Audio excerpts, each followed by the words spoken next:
Segment is sponsored by the Tennessee Wildlife Resources Agency. Join us in preserving and protecting Tennessee's wildlife. Welcome back, everyone. Southern Wisdom Waters. We have with us tonight a good friend of Brandon's. He is. We got Steven here with us tonight, and just talking, trying to learn a little bit more about this buck. Okay, first off, tell us those numbers again. The typical state record gun. Typical state record modern firearm is a 186 and an eighth. 186 and an eighth. And muzzleloader typical is 173. 173. This one was taken with a muzzleloader. It was. So this is going to blow it clean out of proportion here. The muzzleloader state record, yes.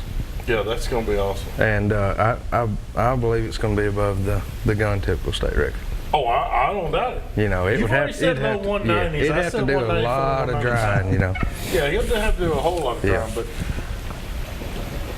Steven, what did it? I mean, did you know that you were grooming the new state record?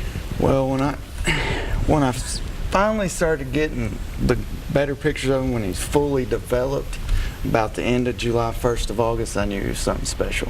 That's when I was really sending pictures out to Brandon. I was like, you got to see this thing. Yeah, I about wrecked my truck one day. I mean, it was like every day I went dude, you're kidding me. to check the camera. It was like Christmas morning, you know, that feeling, just getting new pictures of him. And he just kept getting bigger. Now, am I right that you have over 300 pictures of this deer? Oh, yeah, every bit of that. Oh, yeah. That's amazing. I probably had 100 pictures in one day. I was going to say, he sent me pictures of him since he was 3.5 and multiple pictures every year. He was killing me with him this summer, man. He'd send me one, a few weeks later he'd send me, and like he said, every time he sent one, it had 10 more inches out on it. Oh my goodness. I mean, especially in August, you know, kind of mid-July to August, man, when they were, you know, you get that in the latter part of July, first part of August, where they really put out some stuff, you know. So awesome buck. We got a couple of callers here. Who do we got? We got Roy on one. Roy, how can we help you tonight? Roy? It's doing it again. No, get Roy. Roy, call us back, please. Okay. All right. Tony, how can we help you tonight? Yeah, I was just wondering, where do you go to find out what your deer scores? Hey, that's a good question. TWRA, you can take it to them, Region 2 office, or whatever region you may be in.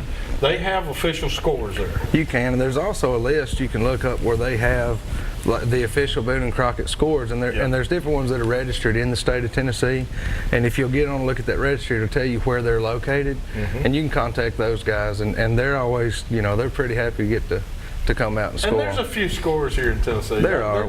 We used to have the Tennessee Deer Hunter scoring event, and it got so big that, I mean, there's just no way. There's no way. They had like 4 or 5 scores down there. Man. You're doing 180, 200 deer a year. Yeah. But there's different ways to get official scores. But I suggest just look up the list of official scores in Tennessee, and they'll get you in touch with somebody close to you. That's right.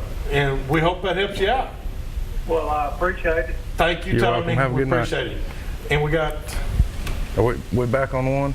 No, he's not there yet. He's gone again. Now he is. It's not going to do it. One's not working. One is not working. So sorry, Roy. We'll try to get you in a minute on a different line. We got a phone issue here. We're experiencing technical difficulties with line 1. But anyway, getting back to the book. You had to have known. My question is, you know, Pope and Young would have had him up there easily.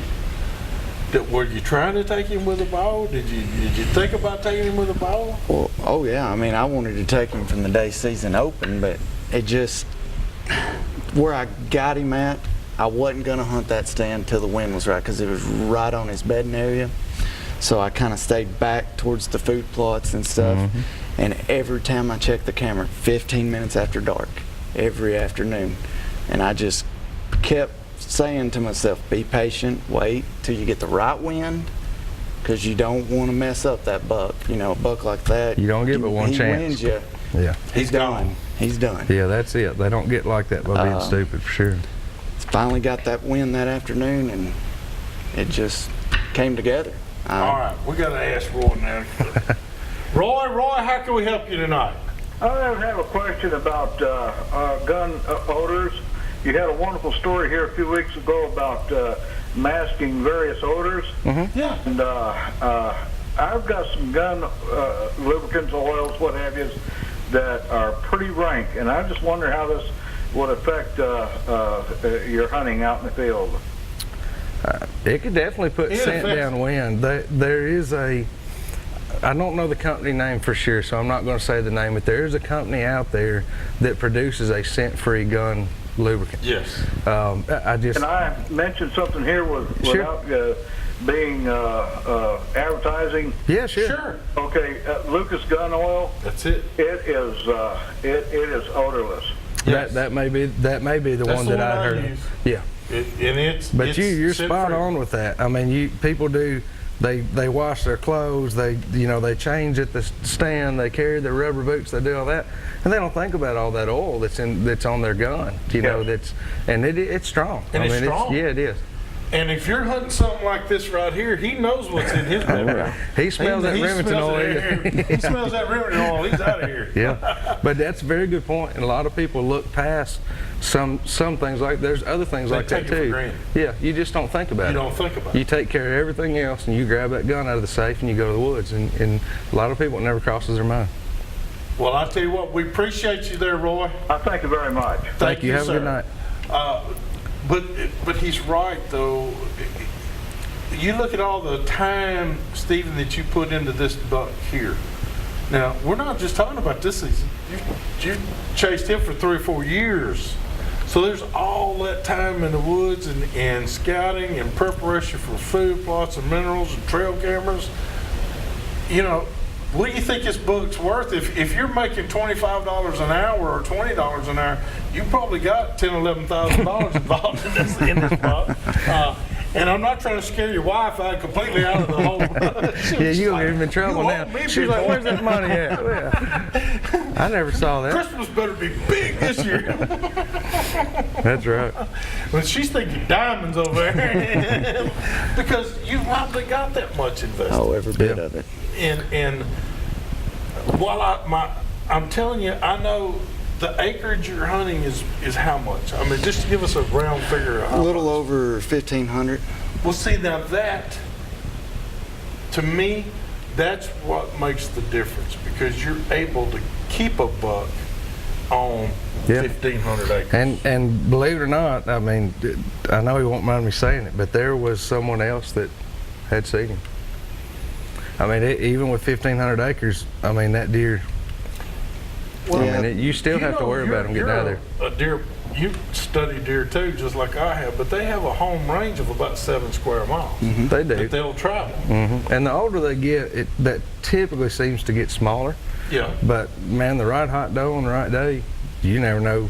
I mean, you know how as well as I do. You 600 never know. acres to the square mile. Mm-hmm. So 7 times 6, you do the math. That's on up there as far as what's double your size. Yeah. Mm-hmm. So you keeping him on that place was a miracle to begin with, and you had to do a lot of hard work to keep him there. Yeah, that's where the food and the cover and all that comes in.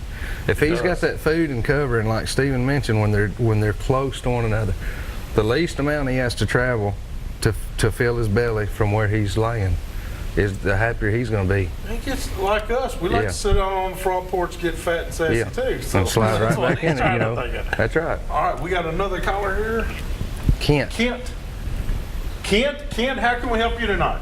Hey, Hugh. Just Yes. wanted to ask him about kind of a ratio of sanctuary bedding cover versus food plots. I mean, if he answered one of the questions I had in the amount of acreage he was managing, but Right. I was just curious as to what kind of ratio he might be trying to manage for bedding and sanctuary. That's a great question too, because out of the 1,500 acres you got, how much do you think is bedding area? And you could be for bucks, does, all of them. I'd say there's probably 25 to 30% bedding areas in Really? that farm.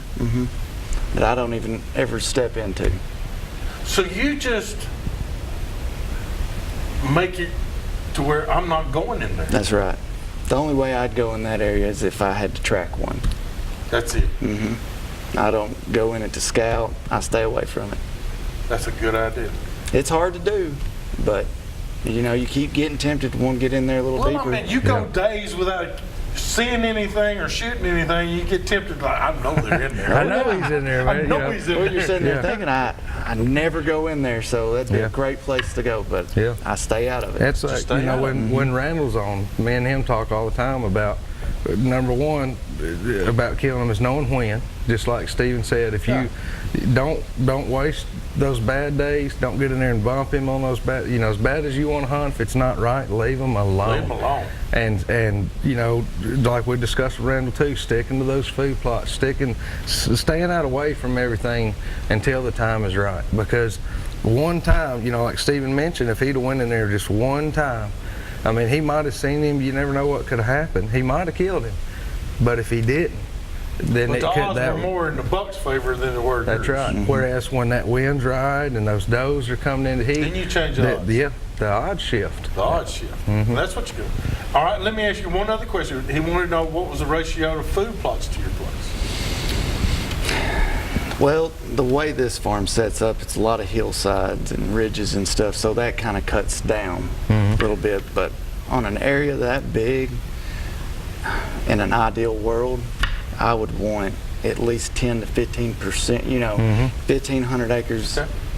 You know, I know that seems high, but It's it's really not when you start figuring the and you got a number lot of deer to feed on that many acres, so you got to think about how many mouths you have, because that's a lot of carrying capacity when you have that much bedding area and that much land.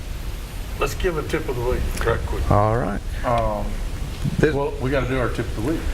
This week's tip of the week is being brought to you by Davidson Farmers Co-op. You can go down there and see them in person if you would Miss like Laura's to. there. Go down and see Miss Laura. They're right there off of Bradley Parkway on She said, Dickerson tell Road. everybody hello. Yeah, tell Merry everybody hi, Merry Christmas. Go down there and She see got some of that sales stuff going on, that's too. on sale, man. It's There's on racks sale and down racks there. of stuff. So, Hey, I'm gonna ask Steven to do the tip of the week this week. Just a show all about him. Steven, I just want to ask you. You talked about the bedding areas, and a lot of people. I think it's a great tip that people need to start using is designate an area. Is that what you've done? I call it like a safety area, a safe zone for the A deer. safe zone. I just don't go in there. Just stay away. You don't do anything. No. Nothing. I try to hunt like in between that safety area and their food source, depending on whether it's morning or evening. So you can virtually do this, Stephen, with 50 acres or Oh, yes. 250 acres or 1,500 acres. we do it on just over 100. We've got 17, 18 acres that we've not walked in 11 years. I know it's not near as much land, but you got 17, 18 acres they can walk in there and lay in all day long. And they do. And not get You'd bothered. be amazed at how many deer come off that. So that's what I'm saying. That is, to me, is probably the best tip I've learned all night is designate you a safety zone and do not enter it. Stick with and stay out of it. That's right. If you have to put signs up that says safety zone, stay out. You But know? no trespassing. No trespassing signs. That's right. But that's a great tip, Stephen. And hey, we see the results. You know, the proof's in the pudding is That's what right. they say. There it is. Here, meet Mr. Pudding. We got to take a break right now. We'll be back here in just a minute with some more Southern Woods and Waters.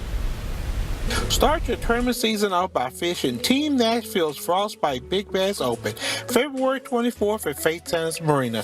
This year, our weigh-in sessions will give 24 lucky anglers a chance to win. Guaranteed payouts for big and small bass, and a chance to win a mystery prize. We welcome high schoolers, old schoolers, gals, and guys to experience a fun day of fishing. Early entry per angler is only $65. Pay now at tnbassmasters.com.